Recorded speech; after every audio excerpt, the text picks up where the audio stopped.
Um, and there is an ego, a belief that they were brought up in a way, many were highly educated, many have professional backgrounds, great degrees from great institutions. But then the wealth sets in.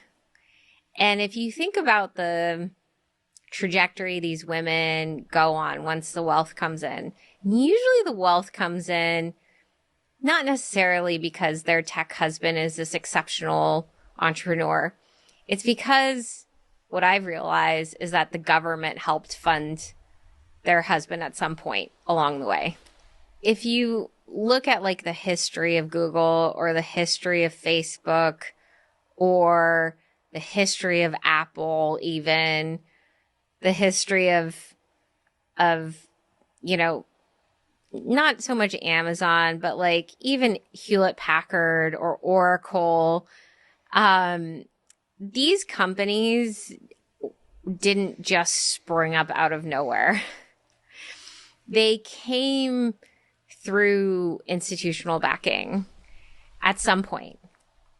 In the case of, you know, Facebook and Google, especially, where a lot of these tech wife mafia folks come from, it was Stanford. There's this Silicon Valley Stanford network. And if you look at where some of those grants or money came from, early money especially, and then accelerant money, it came from individuals that had government ties.